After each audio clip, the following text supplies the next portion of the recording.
Hello friends, welcome to my YouTube channel Manvik coaching centre. Friends, previous video में हमने electric potential निकाला था electric dipole के लिए।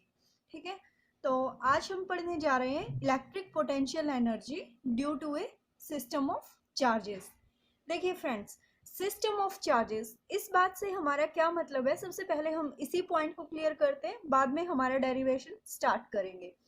देखिए, मैं आपको एक एग्जांपल के थ्रू समझाती हूँ। मान लीजिए हमारे पास एक स्प्रिंग है, ठीक है, और हम उसको एक साइड से फिक्स कर देते हैं। ठीक है, हमने स्प्रिंग की एक साइड को फिक्स कर दिया। तो जब भी हम इलेक्ट्रिक पोटेंशियल की बात करते हैं, हमें पता है वहां पर हमें क्या करना पड़ता है, एक अपोजिट डायरेक्शन में फोर्स अप्लाई करना पड़ता है, यानी कि वहां पर हमें पोटेंशियल एनर्जी लानी पड़ती है। ठीक है, और पोटेंशियल एनर्जी कब क्रिएट होती है, जब हम कुछ ना कुछ वर्क डन करते हैं। तो देखिए, अगर हमें इस स्प्रिंग को कंप्रेस करें तो क्या करना पड़ेगा, अपोजिट डायरेक्शन में फोर्स लगाना पड़ेगा। ठीक है, तो जब हम इसके ऊपर फोर्स लगाते हैं, मान लीजिए ये हमारा हैंड है, यहाँ पर हमारा स्प्रिंग अटैच है, तो अगर हमें स्प्रिंग को कंप्रेस करना है तो क्या करना पड़ेगा, यहाँ से फोर्स लगाना पड़ेगा। तो जब हम फोर्स लगाते हैं और हमारा स्प्रिंग जो है कंप्रेस हो जाता है, ठीक है, जब हम फोर्स को अगेन रिलीज करेंगे तो क्या होगा, हमारा स्प्रिंग वापस से एक्सपेंड हो जाएगा। तो ये क्या शो कर रहा है कि जो हमारे पोटेंशियल एनर्जी है ये काइनेटिक एनर्जी में चेंज हो गई। जब हमने फोर्स लगाया था तो जो हमारा फोर्स है वो किस फॉर्म में स्टोर हो गया था स्प्रिंग के अंदर, पोटेंशियल एनर्जी के फॉर्म में।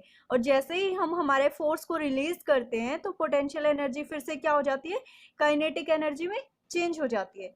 अब अगर आप ध्यान दें तो क्या ऐसा ही जब हम ये फिक्स, जहां से जिस पॉइंट को हमने फिक्स किया है, अगर यहाँ से इसको रिलीज करेंगे तब भी होगा? यस, ऑफ कोर्स होगा। अगर हम यहाँ से, जहां से हमने स्प्रिंग को नेल कर रखा है, अगर हम यहाँ से भी इसको फ्री करवा देते हैं तब भी हमारा स्प्रिंग क्या होगा, एक्सपेंड होगा। ठीक है, तो ये जो प्रॉपर्टी है ये हमें क्या बताती है कि जो पोटेंशियल एनर्जी है वो किसी एक पॉइंट पर स्टोर नहीं होती है, बल्कि वो पूरे सिस्टम के अंदर स्टोर होती है ना। क्लियर हो गया होगा आपको इस एग्जाम्पल से बहुत अच्छे तरीके से, क्योंकि अगर आप एक पॉइंट की बात करते तो हमने फोर्स यहाँ लगाया था ना, तो फोर्स यहाँ लगाया था, फोर्स रिलीज होने के बाद सिर्फ ये पॉइंट एक्सपेंड होना चाहिए था, बट नहीं, ऐसा नहीं हुआ है। हमने देखा जब हम फोर्स रिलीज करते तो जो हमारा स्प्रिंग है वो पूरा एक्सपेंड होता है, जितना हो सकता था, जितनी उसने पोटेंशियल एनर्जी स्टोर की थी। तो यही हमारा टॉपिक है कि हमें इलेक्ट्रिक पोटेंशियल एनर्जी निकालनी है due to a system of charges. ठीक है, हमारे पूरे सिस्टम के अंदर कितनी इलेक्ट्रिक पोटेंशियल एनर्जी है। ठीक है, चलिए अब हमारा एक्सप्रेशन स्टार्ट करते हैं। मान लीजिए मैं कोई प्लस Q1 चार्ज इनफाइनाइट से उठा के ए पॉइंट पर फिक्स कर देती हूँ। ठीक है, तो मैं इस पॉइंट को Q1 चार्ज को इनफाइनाइट से लेकर आई हूं, तो क्या मुझे कोई वर्क डन करना पड़ा? आंसर इज नो, क्योंकि जब मैं इस Q चार्ज को ए पॉइंट पर लेकर आ रही थी इनफाइनाइट से, तो यहाँ पर ऐसा कोई और चार्ज नहीं था जो इसको रिपेल कर रहा हो या जो इसके ऊपर इफेक्ट डाल रहा हो, इसलिए यहाँ पर कोई वर्क डन नहीं हुआ। मैंने इजिली इसको यहाँ पर स्टोर कर दिया, क्योंकि आपको पता है किसी चार्ज को दूसरी जगह पर जब हम प्लेस करवाते हैं विद द ऑपोजिट फोर्स, तब हमारा वर्क डन क्रिएट होता है। ठीक है, इलेक्ट्रिक पोटेंशियल के केस में। तो यहाँ पर हमारा वर्क डन कुछ नहीं हुआ। ठीक है, अब मान लीजिए कोई दूसरा चार्ज है Q2 इनफाइनाइट पोजीशन पे, अब मैं उसको बी पॉइंट पर लेकर आ रही हूँ, अब मैं इस चार्ज को बी पॉइंट पर लेकर आ रही हूँ, क्या तब हमारा कोई वर्क डन होगा? यस, ऑफ कोर्स होगा। क्यों? अब Q2 की रिस्पेक्ट में हमारे पास एक चार्ज और है प्लस Q1, जो इसके ऊपर कैसा इफेक्ट डालेगा, रिपल्सिव, है ना। तो अगर रिपल्सिव फोर्स लगा रहा है Q1 चार्ज, तो Q2 को बी पॉइंट पर लाने के लिए हमें क्या देना पड़ेगा, एक्स्ट्रा फोर्स देना पड़ेगा, यानी कि हमें कुछ ना कुछ काम करना पड़ेगा, है ना।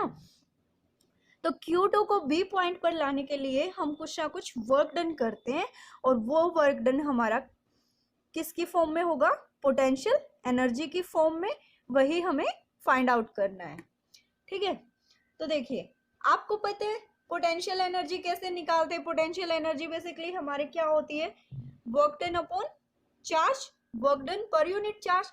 तो यहाँ से अगर हम वर्क डन की बात करें, ठीक है, अगर वर्क डन की बात करें, मान लीजिए ए और बी पॉइंट के बीच का डिस्टेंस हम ले लेते हैं आर ए बी, ठीक है, कुछ भी नेम रख सकते हैं, नेम से कोई इफेक्ट नहीं पड़ता है, ठीक है। तो अगर हम वर्क डन बी पॉइंट पर चेक कर रहे हैं ए की वजह से, क्योंकि ए जो चार्ज है वो Q2 पर फोर्स लगा रहा है ना, तो इसकी वजह से अगर हम बी पॉइंट पर चेक करेंगे तो क्या आएगा हमारा, देखिए वर्क डन का फॉर्मूला यहाँ से क्या आ गया, पोटेंशियल इनटू क्यू।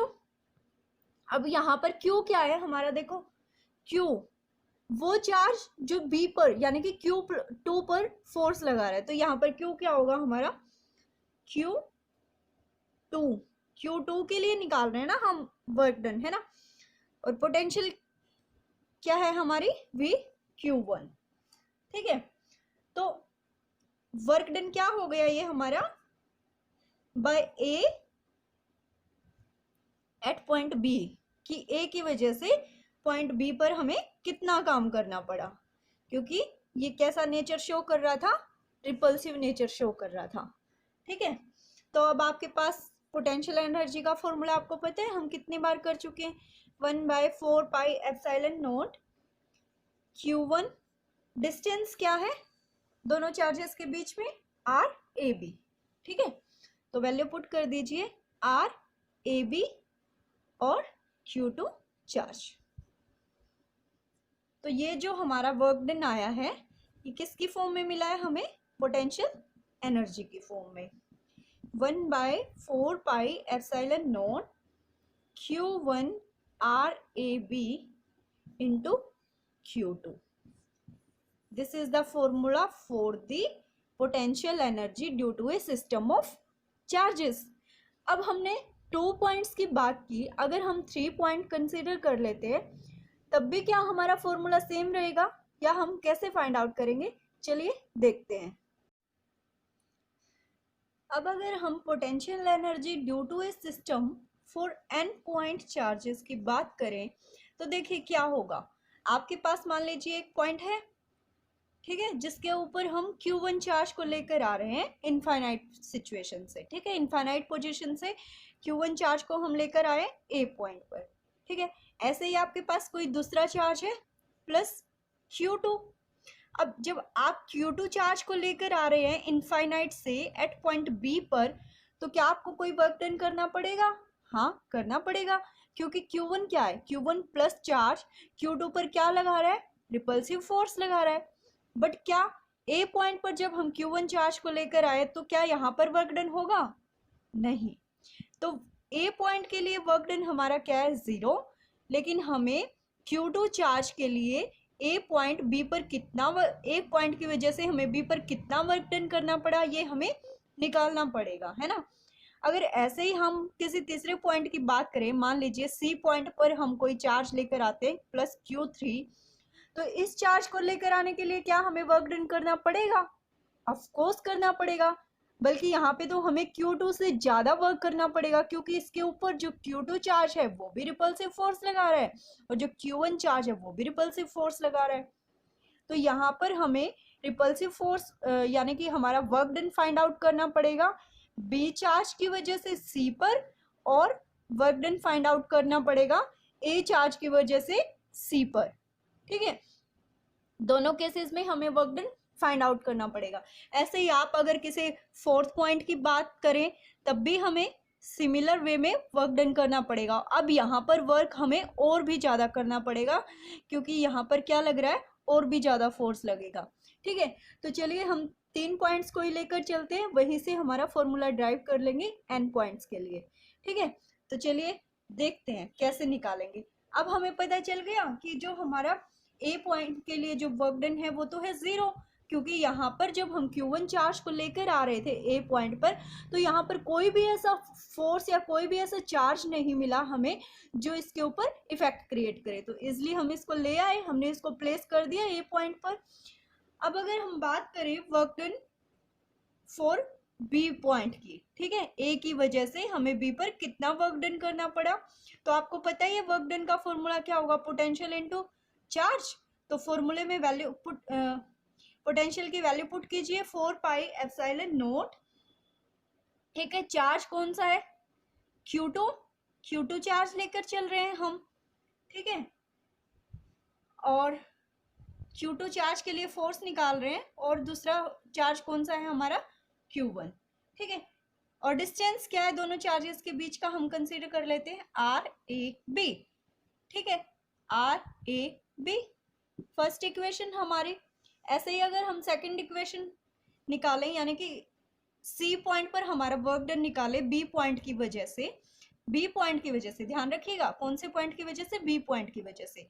तो पोटेंशियल का फॉर्मूला हमें पता है, वैल्यू पुट करते हैं Q2 4 पाई एप्सिलॉन नॉट, ठीक है। यहाँ पर डिस्टेंस क्या होगा हमारा, देखिए ये डिस्टेंस क्या होगा हमारा RBC, ठीक है। तो यहाँ क्या पुट कर देंगे हम, डिस्टेंस RBC, ठीक है। V इंटू क्यू होता है ना, तो यहाँ पर चार्ज कौन सा है हमारा, Q3, ठीक है। ये हमारी सेकंड इक्वेशन।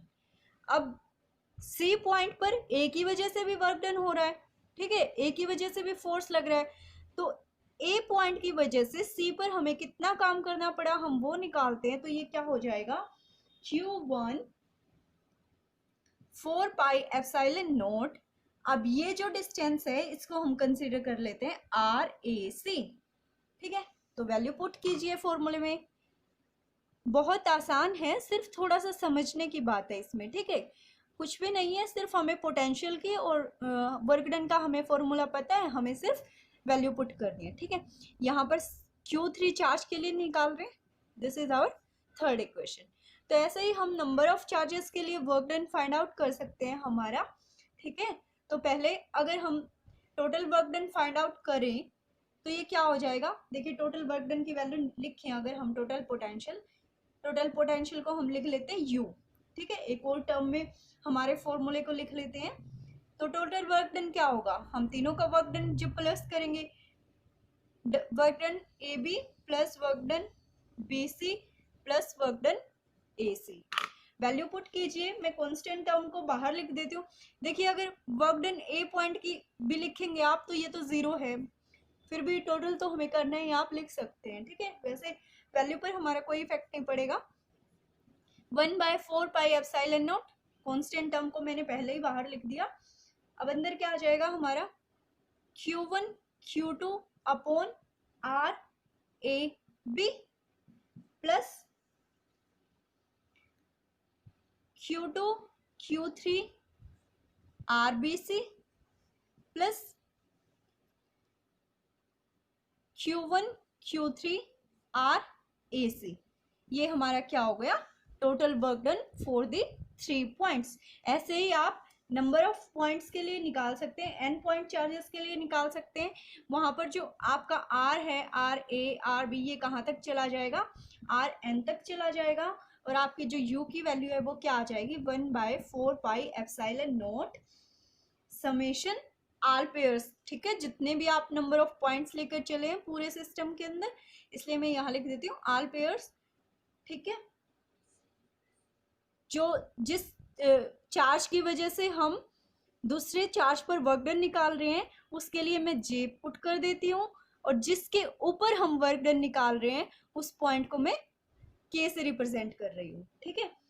और हमारा डिस्टेंस फिर क्या हो जाएगा दोनों के बीच का, RJK। This is the formula for the potential energy due to a system of n point charges, ठीक है, due to a system of n point charges.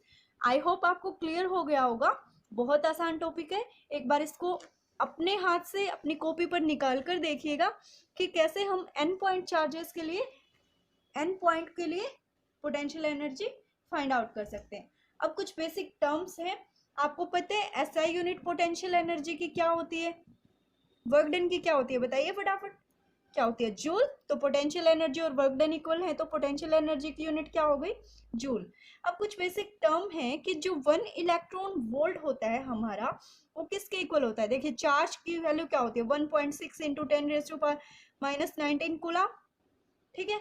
अब इसके ऊपर कितना वोल्ट है, 1 वोल्ट, ठीक है, 1 वोल्ट की बात कर रहे हैं हम।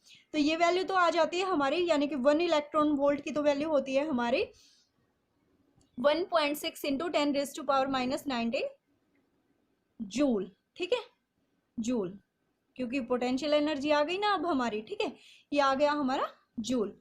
अब अगर हम ऐसे ही मिली इलेक्ट्रॉन वोल्ट की बात करें, milli electron volt, 1 milli electron volt, milli क्या होता है, स्मॉल यूनिट होती है, ठीक है। तो मिली के लिए हमारी जो वैल्यू होती है 10⁻³ होती है। इलेक्ट्रॉन वोल्ट की वैल्यू हमें पता है 1.6 इंटू 10⁻⁻⁹। तो ये टोटल कितनी हो गई हमारी 1.6 इंटू 10⁻⁻22 जूल, ठीक है। ऐसे ही अगर हम किलो वोल्ट की बात करें, ठीक है, तो किलो वोल्ट के लिए हमारी वैल्यू होती है 10⁻⁻3, ठीक है। इलेक्ट्रॉन वोल्ट की हमारे पास वैल्यू है 10⁻⁻19।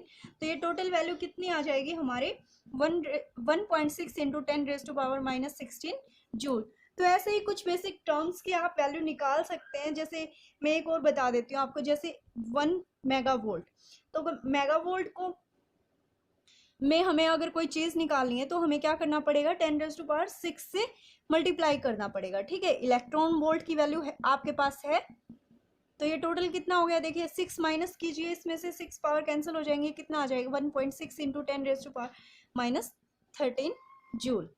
तो आज की वीडियो में इतना ही।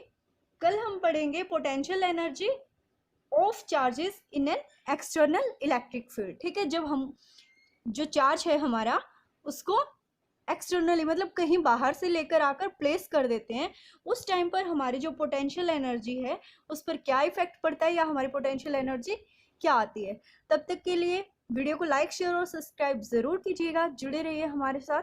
धन्यवाद।